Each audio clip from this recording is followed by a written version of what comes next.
बिस्मिल्लाहिर्रहमानिर्रहीम। I am Ehsanullah from channel APSC science subjects. Class 9th का physics chapter number 1 lecture number 3 आज हम start करने वाले हैं units with examples, types of units और सिस्टम इंटरनेशनल। तो सबसे पहले हम स्टार्ट करते हैं यूनिट से।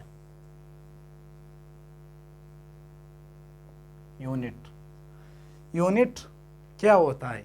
यूनिट बेसिकली हमारे पास ये एक स्टैंडर्ड होता है जिसके ज़रिए हम किसी दूसरे फिजिकल क्वांटिटीज़ को मैयर करते हैं या किसी दूसरे फिजिकल क्वांटिटी को मैयर करते हैं। यानी बेसिकली यूनिट हमारे पास क्या है? ये एक स्टैंडर्ड है।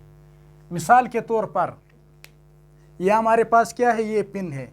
मैं बोलता हूँ कि इस पेन की लंबाई कितनी है, तो बच्चे अमूमन जवाब देते हैं कि सर इस पेन का लंबाई जो है ना वो 10 सेंटीमीटर है, 12 सेंटीमीटर है या 15 सेंटीमीटर है।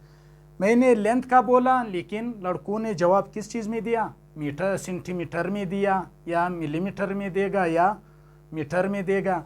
अगर मैं बोलूं कि इस बोट का लंबाई कितने है, तो बच्चे बोलेगा कि सर ये 1 मीटर है या 2 मीटर है। मैंने लेंथ का बोला, लेकिन जवाब मीटर में आया।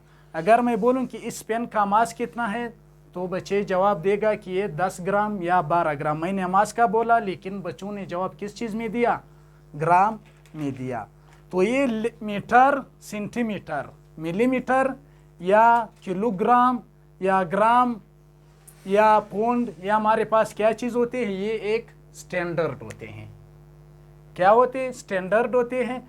स्टैंडर्ड का मतलब है मैयार, यानी जिसके ज़रिए हम किसी दूसरे फिजिकल क्वांटिटीज़ को कंपेयर करते हैं, किसी दूसरे फिजिकल क्वांटिटी का मुवाजना करते हैं। इस तरह स्टैंडर्ड या मैयार को हम यूनिट्स कहते हैं।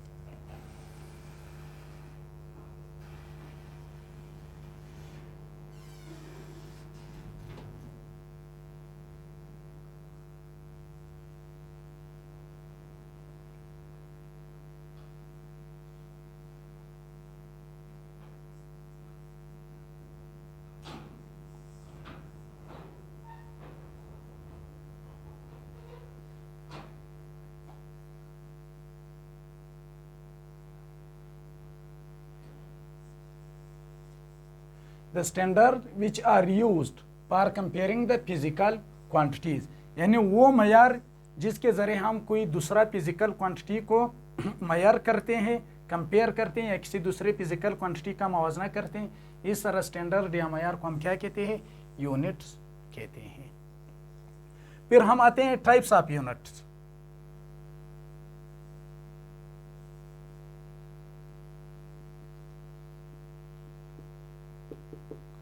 टाइप्स ऑफ यूनिट बेसिकली हमारे पास कितने होते हैं?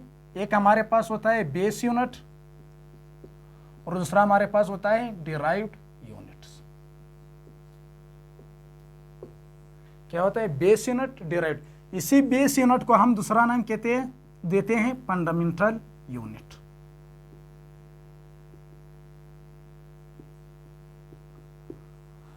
अगर बेस यूनिट आया या फंडामेंटल यूनिट आया, तो बेस यूनिट और फंडामेंटल यूनिट बेसिकली ये दोनों एक ही चीज़ है। तो सबसे पहले हम आते हैं बेस यूनिट की तरफ या फंडामेंटल यूनिट की तरफ। तो बेस यूनिट या फंडामेंटल यूनिट हमारे पास क्या होते हैं? तो जो हमारे पास बेस क्वांटिटी होते थे, जो स्टैंडर्ड, जो मैयार, ठीक है, जो यूनिट हम बेस क्वांटिटी के लिए यूज़ करते हैं, उसी स्टैंडर्ड, उसी मैयार को हम क्या कहते हैं? बेस यूनिट कहते हैं। यानी फर्ज करें हमारे पास बेस क्वांटिटी क्या होती है? लेंथ होती है। लेंथ को हम जिस स्टैंडर्ड से मैयर करते हैं, उसी स्टैंडर्ड को हम क्या कहते हैं? बेस यूनिट कहते हैं।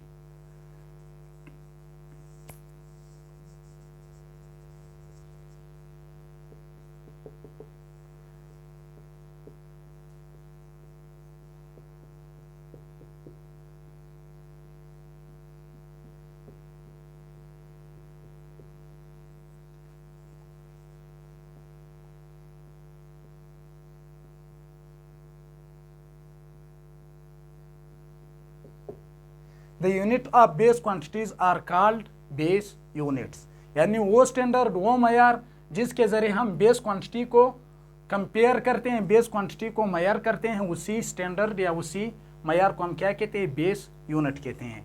फॉर एग्जांपल हमारे पास एक साइड पे होते हैं बेस क्वांटिटी और दूसरे साइड पे होते हैं बेस यूनिट। जिस तरह हमारे पास लेंथ है, लेंथ के लिए हम जो स्टैंडर्ड यूज करते हैं, ठीक है, वो हमारे पास क्या है, मीटर। जिस तरह हमारे पास मास है, मास हमारे पास क्या है, बेस क्वांटिटी है।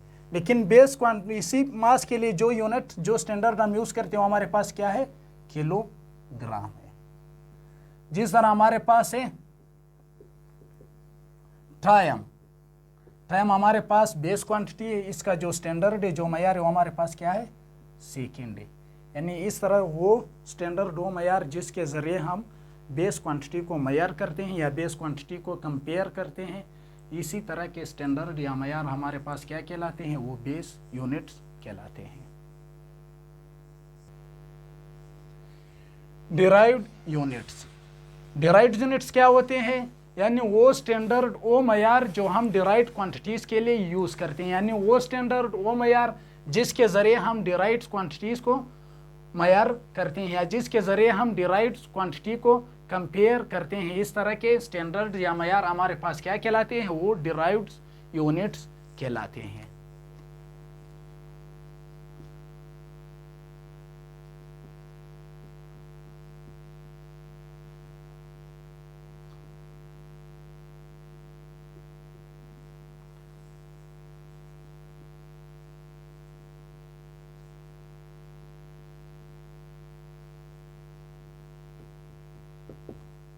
The units of derived quantities are called derived units। यानी वो स्टैंडर्ड, वो मयार जिसके ज़रिए हम डिराइव्ड क्वांटिटीज़ को कंपेयर करते हैं या जिसके ज़रिए हम डिराइव्ड क्वांटिटीज़ को मयार करते हैं, वो स्टैंडर्ड, वो मयार हमारे पास क्या कहलाते हैं, वो डिराइव्ड यूनिट्स कहलाते हैं। फॉर एग्जांपल हमारे पास स्पीड है, क्या है, स्पीड। स्पीड हमारे पास क्या है, ये एक डिराइव्ड क्वांटिटीज़ है। इसी स्पीड को मैं किस स्टैंडर्ड से मयार करता हूं, यानी स्पीड को मयार करने के लिए मैं कौन सा स्टैंडर्ड यूज करता हूं, तो इसके लिए मैं यूज करता हूं मीटर पर सेकेंड। ये स्पीड हमारे पास क्या आ गई, ये एक डिराइव्ड क्वांटिटी आ गई, और ये मीटर पर सेकेंड हमारे पास क्या आ गई, ये डिराइव्ड यूनिट्स आ गया। फिर उसके बाद हम आते हैं एक्सेलरेशन। एक्सेलरेशन भी हमारे पास क्या है, ये एक डिराइव्ड क्वांटिटीज है। इसी एक्सेलरेशन को मयार करने के लिए, इसी एक्सेलरेशन को मालूम करने के लिए हम कौन सा यूनिट यूज करते हैं, मीटर पर सेकेंड स्क्वायर। यानी ये एक्सेलरेशन हमारे पास डिराइव्ड क्वांटिटी आ गई है और ये मीटर पर सेकेंड स्क्वायर हमारे पास डिराइव्ड यूनिट्स आ गया। एक्सेलरेशन, एक्सेलरेशन हमारे पास क्या आ गई, ये डिराइव्ड क्वांटिटी आ गई। लेकिन इसी एक्सेलरेशन को मयार करने के लिए, इसी एक्सेलरेशन के लिए जो स्टैंडर्ड हम यूज करते हैं वो हमारे पास क्या है, मीटर पर सेकेंड स्क्वायर। मीटर पर सेकेंड स्क्वायर हमारे पास क्या आ गया, ये एक डिराइव्ड यूनिट्स आ गया। जिस तरह हमारे पास फोर्स है, क्या है, फोर्स। फोर्स का फॉर्मूला हमारे पास क्या है, MA। एम हमारे पास क्या है, किलोग्राम है, और एक्सेलरेशन हमारे पास क्या है, मीटर पर सेकेंड स्क्वायर। ठीक है, तो फोर्स इसके लिए हमारे पास क्या है, ये एक डिराइव्ड क्वांटिटी है। ठीक है, ये किलोग्राम मीटर पर सेकेंड स्क्वायर, ये हमारे पास क्या आ गया, ये एक डिराइव्ड यूनिट्स आ गया। यानी ये वो स्टैंडर्ड, वो मयार जिसके जरिए हम डिराइव्ड क्वांटिटीज को मयार करते हैं, या वो स्टैंडर्ड, वो मयार जिसके जरिए हम किसी डिराइव्ड क्वांटिटी को कंपेयर करते हैं, उसी स्टैंडर्ड मयार को हम क्या कहते हैं, डिराइव्ड यूनिट्स कहते हैं। फिर उसके बाद हम आते हैं सिस्टम इंटरनेशनल की तरफ, कि सिस्टम इंटरनेशनल हमारे पास क्या है। यूनिट को हमने पढ़ लिया, ठीक है। तो सबसे पहले सिस्टम इंटरनेशनल को समझने के लिए हम थोड़ा कन्वर्जेशन जो है ना वो सीखते हैं, ठीक है। तो यूनिट बेसिकली पहले हमारे पास क्या था, CGS सिस्टम। क्या था, CGS सिस्टम। CGS जो था ये हमारे पास किसने इंट्रोड्यूस किया था, CGS जो था वो फ्रेंच सिस्टम, ये बेसिकली फ्रांस ने इंट्रोड्यूस किया था। इसी वजह से हम CGS सिस्टम को क्या कहते हैं, फ्रेंच सिस्टम कहते हैं। इस CGS सिस्टम में जो था, लेंथ को किस चीज के जरिए मेजर करते थे, सेंटीमीटर के जरिए कंपेयर करते थे। मास को ग्राम के ज़रिए कंपेयर करते थे और टाइम को सेकंड के ज़रिए कंपेयर करते थे। लेकिन बाद में ये CGS सिस्टम जो था वो फेल हो गया। उसके बाद फिर आया था FPS सिस्टम। FPS सिस्टम जो था इसको हम ब्रिटिश सिस्टम भी कहते हैं, ब्रिटिश सिस्टम। ये सिस्टम यूके ने इंट्रोड्यूस किया था। इसमें हम लेंथ के लिए फुट यूज़ करते थे और मास के लिए पौंड यूज़ करते थे और टाइम के लिए हम सेकंड यूज़ करते थे। फिर उसके बाद MKS सिस्टम आया। MKS जो था उसमें लेंथ को मीटर के ज़रिए कंपेयर करते थे, मास को किलोग्राम के ज़रिए कंपेयर करते थे और टाइम को सेकंड के ज़रिए कंपेयर करते थे। लेकिन ये CGS सिस्टम और FPS सिस्टम ये दोनों फेल हो गए। फिर उसके बाद MKS सिस्टम आया। MKS सिस्टम में लेंथ के लिए मीटर यूज़ करते थे, मास के लिए किलोग्राम यूज़ करते थे और टाइम के लिए सेकंड यूज़ करते थे। लेकिन सिर्फ MKS सिस्टम में मसला ये था कि यहाँ पर सिर्फ हमारे पास 3 क्वांटिटी थे, यानी मीटर, किलोग्राम और सेकंड था। इसी MKS सिस्टम को बाद में रिप्लेस किया सिस्टम इंटरनेशनल में। सिस्टम इंटरनेशनल हमारे पास क्या है, 1960 में एक जनरल कॉन्फ्रेंस हुआ। उसी में तमाम दुनिया यानी बैनुल अक़वामी लेवल पर साइंटिस्ट जो था वो इकट्ठे हो गए। उसने कहा कि दुनिया हमारे पास जो है ना वो एक ग्लोबल हट की तरह जो है ना वो है। लेकिन यहाँ पर जो है ना पाकिस्तान के लोग जो है ना वो UK जाते हैं, UAE जाते हैं, वहाँ के लोग जो है ना वो पाकिस्तान आते हैं, वो ट्रेड करते हैं। लेकिन वहाँ पर बेसिकली जब हम UK में या UAE में जो कपड़ा ख़रीदते थे वहाँ पर लंबाई के लिए कोई और यूनिट यूज़ होता था। लेकिन जब हम उसी कपड़े को पाकिस्तान ले आते थे तो पाकिस्तान में जब हम इसको किसी ग्राहक को देते थे तो वो यहाँ पर पाकिस्तान में कोई दूसरा यूनिट लेंथ के लिए यूज़ होता था। तो इसी वजह से यहाँ पर जो था कुछ मुश्किलात थे, कुछ प्रॉब्लम्स थे। उसी मुश्किलात और प्रॉब्लम्स को ख़त्म करने के लिए 1960 में तमाम दुनिया के यानी बैनुल अक़वामी लेवल पर तमाम दुनिया के साइंटिस्ट इकट्ठे हो गए।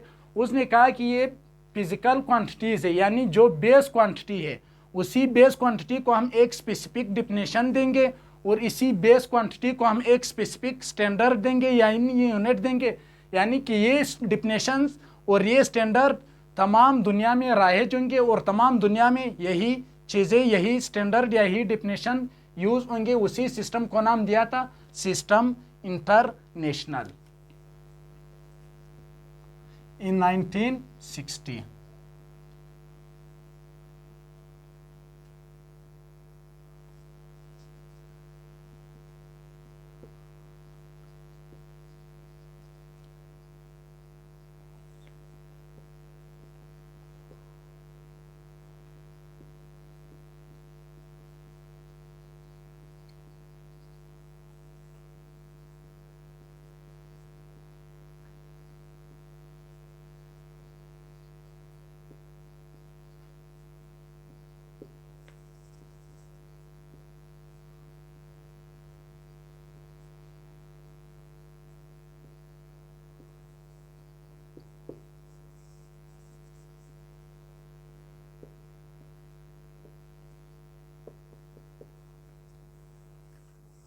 In 1960, an international committee agreed on a set of definition and standard to describe the physical quantities. These systems are called system international। तो 1960 में इंटरनेशनल लेवल पर एक कमेटी एग्री हुआ जिसने फिजिकल क्वांटिटी को एक डिफिनेशन दिया और एक स्टैंडर्ड दिया। उसी पर जो है ना तमाम दुनिया के लोग जो है ना एग्री हो गए। इसी सिस्टम को हमने नाम दिया था सिस्टम इंटरनेशनल।